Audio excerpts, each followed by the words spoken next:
आता आपण एक मोठी बातमी बघतोय। माओवाद्यांच्या केंद्रीय समिती सदस्य 3 कोटी रुपये बक्षीस असलेल्या रामधेरसह 11 माओवाद्यांनी छत्तीसगडमध्ये आत्मसमर्पण केलेलं आहे। रामधेर हा माओवाद्यांचा केंद्रीय समिती सदस्य आहे।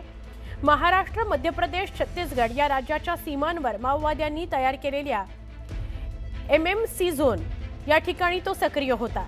मिलिंद तेलतुंबडे यांच्या मृत्यूनंतर या एमएमसी झोनची जबाबदारी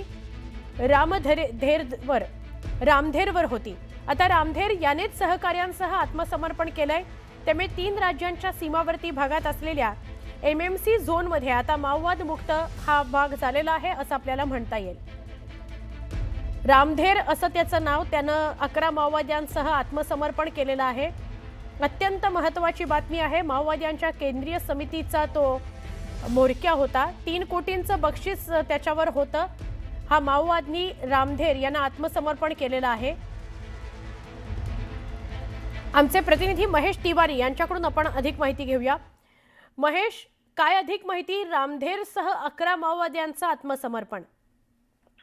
सुवर्णा, ही नक्की सुरक्षा दलांसाठी खूप मोठी दिलासा देणारी बातमी आहे। कारण मिलिंद तेलतुंबडे जिवंत असताना माओवाद्यांनी हा एमएमसी झोन तयार केला होता। म्हणजे महाराष्ट्र, मध्य प्रदेश, छत्तीसगड असा 3 राज्याचा सीमावर्ती भाग आहे। गडचिरोली, गोंदिया यासह छत्तीसगडचा राजनांदगाव, मध्य प्रदेशचा बालाघाट जिल्हा असा तो माओवाद्यांचा कोर झोन होता।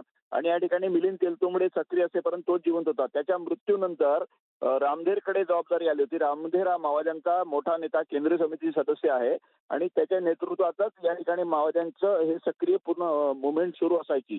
आता रामधेरसह 11 माओवाद्यांनी आज राजनांदगाव पोलिसांसमोर आत्मसमर्पण केलेलं आहे।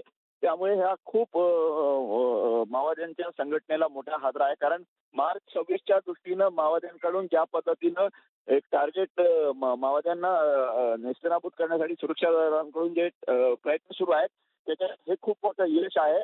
कारण रामधेर जोपर्यंत सक्रिय आहे तोपर्यंत एमएमसी झोन माओवाद मुक्त होणार नाही असं म्हटलं जायचं।